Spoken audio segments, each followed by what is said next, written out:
ፍትዋት ህፃናት ንሎማዓልቲ ኸኣ ናይ ትግርኛ ፊደላት ብጌም ዝተሰነየ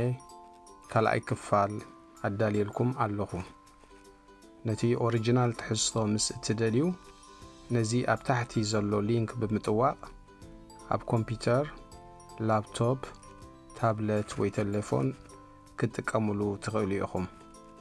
ሰናይ ምክትታል ሎማዓልቲ ኣብ ካልኣይ ክፋል ፊደላት ረ ሰ ሸ ቀ ኣዳልየልኩም ኣለኹ ሰናይ ምክትታል ከምቲ ኣብ ናይ ቅድሚ ሕጂ ቪድዮ ዝረኣናዮ ናብ ዝቕጽል ገጽ ክንከይድ ድሕር ኮይና ሰማያዊ ኣብ ታሕቲ ኣላ ባቶን ኣብ ታሕቲ ብወገን የማን ንዓኣ ድሕር ጠዊቕናያ ናብ ዝቕጽል ገጽ ክትወስደናያ ማለት እዩ ናብ ዝቕጽል ገጽ ንኸይድ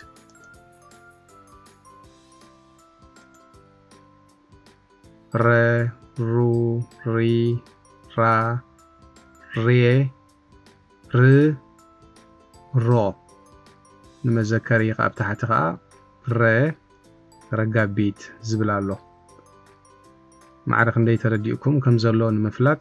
ናብ ዝቕጽል ገጽ ክንከይድ ኢና ረ ረጋቢት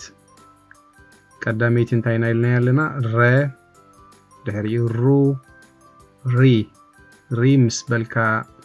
ነዚኣ ኣብዚኣ ዘላ ስእሊ ድሕር ጠዊቕናያ እታ ጎዲላ ዘላ ፊደል ክንረኽባ ኢና ራ ሬ ሬ ምስ በልካ እዚኣ እንታያ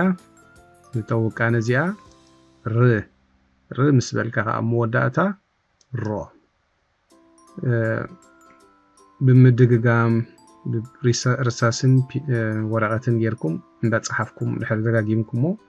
ብዝበለፀ ክርዳእኩም ይኽእል እዩ ናብ ዝቕጽል ገጽ ንኺድ ኔክስት ኣብ ዝታሕቲ ሰማያዊ ኣረው ኣላ ብወገን የማን ኦኬ ሰ ሱ ሲ ሳ ሴ ስ ሶ ሰገን ሰገን እንዳኸደት ከኣላ ዝ መዘከሪ ምስቲ ፊደላት መተሓሓዚ ማለት እዩ ሰገን ናብ ዝቕጽል ገጽ ክንከይድ ኢና ኣብ ታሕቲ ከም ዝበልኩኹም ብሰማያዊ ኣለኩም ኣረው ነዚ ኣበይ ትረኽቦ ኣብቲ ኦሪጂናል ፋይል ኢኹም ትረኽቦ ሊንክ ኣብ ታሕቲ ገይረልኩም ኣለኹ ብቐጥታ ካብ ዩቲዩብ ክሰራሓልኩም ኣይክእልን እዩ ኣብ ታሕቲ ሊንክ ገይረልኩም ኣለኹ ካብቲ ሊንክ ብምጥዋቕ ነቲ ኦሪጂናል ፋይል ክትረኽቦ ትኽእሉ ኢኹም ኦኬ ኔክስት ሰ ሱ ኢልና ነርና ድሕሪ ሱ እንታይ ትመጽእ ገምቱ ነዚ ኣብዚ ዘሎ ኢሞጂ ወይ ብብጫ እንዳስሓቐ ንዑ ክትውቀየ ሲ ሳ ሴ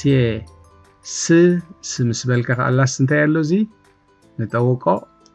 ሶ ስጋብ ዝርዳእና ንደጋግሞ በዚ ባተን ከዓ ንድሕሪት ከዓ ክንምለስ ንኽእል ኢና ምስ ንደሊ ንቐጽል ናብ ዝቕጽል ሸ ሹ ሺ ሻ ሼ ሽ ሾ ሽላ ኢልና ኣለና መዘኻኸሪ ማለት እዩ ናይ ሽላ ስእሊ ኣሎ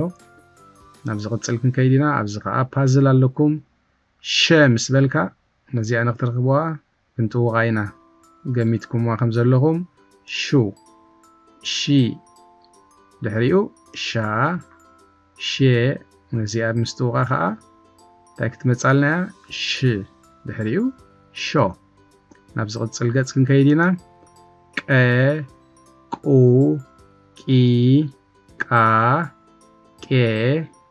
ቅ ቆ ቃጭል ኢልና ያለና ንመዘከሪ ማለት እዩ ቀቂ ክትሪኡ ከለኹም ቃጭል ኔክስት ፔጅ ከኸይድ እየ ናብ ዝቕጽል ቃጭል ቀዳመይቲ እንታይ እያ ነዚኣ በዓል ጽላል ነዚ ኢሞጂ ንጠውቆ ቀ ቁ ምስ በልካ ከዓ እንታይ እያ ነዚ ኣይስክሬም ወይ ጀላቶ ንጠውቆ ቂ ቃ ምስ በልካ ከዓ ቄ ቆ ኣብ መወዳእታ ከዓ ማዕረ ክንደይ ተረዲእኩም ከም ዘሎ ንምግማት ነዚ ብወገን የማን ዘሎ ስእልታት ናብዚ ብወገን ጸጋም ዘሎ ኣዛምድዎም ንኣብነት እዚኣ ቃ ቃጭል ኣላ ከንቀሳቕሳ ክእል እየ ቃጭል ምስ ምንታይ ትኸይድ ቀቁ ዘለዎ ማለት እዩ እዚኣ ቀዳመይቲ ሰያ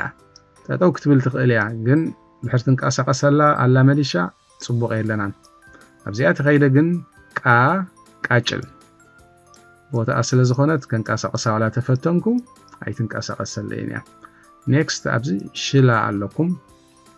እዚ ሽላ ወይ ኢግል ቦትኡ ኣበዩ ኣብዚኣ ድሕሪ እቲናዮ ከነንቀሳቐሶ ኣይንኽእል ኢና ኣፍታ ቦትኡ ስለ ረኺቡ ዘሎ